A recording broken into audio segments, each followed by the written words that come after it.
To Delegate Gutierrez, Mr. Jawando, and Ms. Matthews, and it's something that's near and dear to our hearts about Metro.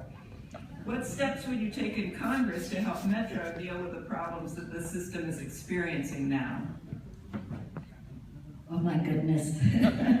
I love that. I am such a strong advocate for transit. It is, if we could mandate that all roads be eliminated and everybody go traveling only through transit, that would be fantastic. I think we need to make sure that at the federal government, we are not only funding projects under the current budget circumstances, we're underfunding. But we need to not only increase the funding, but make it a definite, sustainable priority for the federal government to invest in these. Not only are they good for the environment, they're good for our economy. We need to have a metro system that works. We need to have a metro system that is recognized for not only the quality of service, its safety, but also recognizing it for what it does for all of us, for our society, and that it serves equally, not only those who can afford the hot lanes or the very expensive modes of transportation. We need to ensure that transit is a solution that serves everybody equally with a reliable, high-quality mode of going from home to work. And that is going to be one of my strongest priorities, to make sure the Purple Line gets built, it gets funded, and that Metro is maintained. Thank you. Next, we're going to hear from Mr. Jawando. So we got to make Metro more reliable. I can't tell you how many people, when I was running and growing up here, say they waited an hour, they waited 45 minutes, they waited an hour and 15 minutes to get across our county, across our state.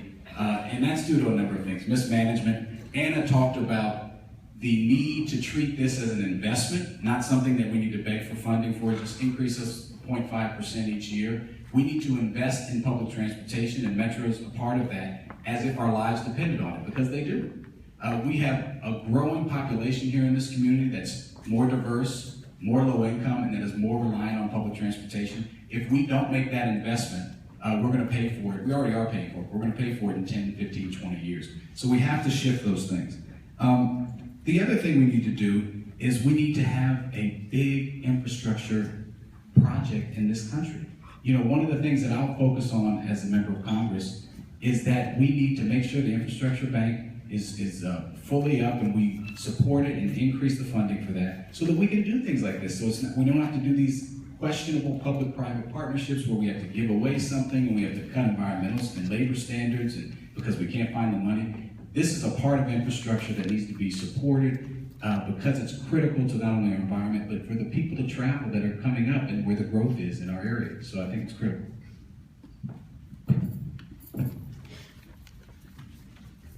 One of the first things that I did when I started my career here in Washington 40 years ago in journalism was to editorialize on the station WMAL radio to build a metro system. It's hard to remember back to when we didn't have a metro system. When I ride the metro and I sit there in my seat, I think about all the other people sitting in their seats, and every one of those seats represents a car that is not on the road that day. So 40 years later, we need to reinvest in Metro.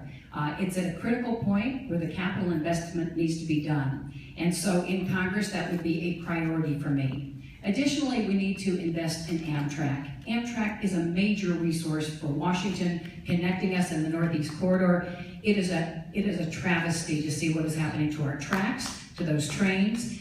And if you travel to places like China, China knows what to do. They are building fast trains, maglevs. Europe's been doing this. The US is falling woefully behind. This Republican Congress has cut significantly in Amtrak, and so we need to invest there too. And then finally, the Purple Line, which is smart transit that'll connect New Carrollton, Silver Spring, and Bethesda. Again, that's going to make those communities connected in a way that is going to generate jobs, opportunities, education opportunities. So all three things need investment, and that's how we begin to shift to this new energy economy. It's about conservation, it's about mass transit, and then it's about investment in clean energy in the future, and you can't get there unless you support a carbon tax.